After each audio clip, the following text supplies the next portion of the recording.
And then they had garments available where you could pull off your street clothes and put on a wedding garment. And when the king came in to look at his guests, said, yes, I invited everybody, but how did you get in here without a wedding garment on? In other words, when you got here, you could have slipped off your rags and put on a robe. And a lot of folk get into the house of God. They come in, the Lord said, come like you are. He wants you to come like you are, but he doesn't want you to stay like you are. Come as a murderer. Come as a robber.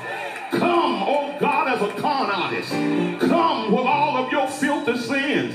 But when you get here, strip off the rags of your own self-sufficiency and put on the garment of God's salvation. But the thing about it, when he asked him, how did you get in here without a wedding garment on? The man was speechless. He didn't have an excuse. And a lot of folk today, when you ask them why you're not saved, why you're not in the church, they got a mouthful of excuses for you and me. But when you see Jesus, there won't be no excuses accepted.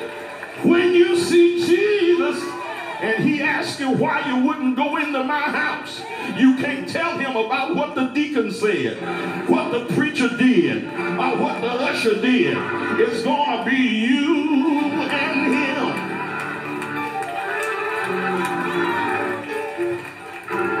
Hallelujah. His mistake. Sit down for a moment. He was a good king. He was a good father. But he wouldn't go into the house of the Lord. And the result was, and the people did yet corruptly.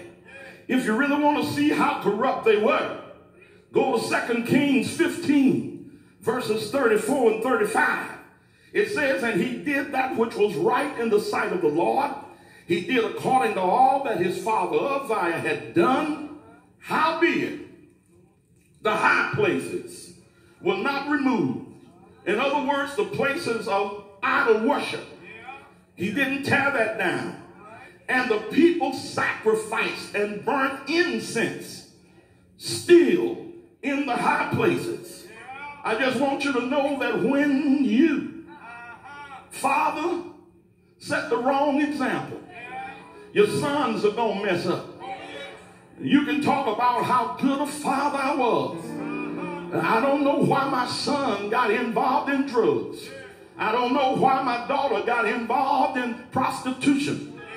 You may have been an ever so good person, but you set a bad example when you didn't take them to church.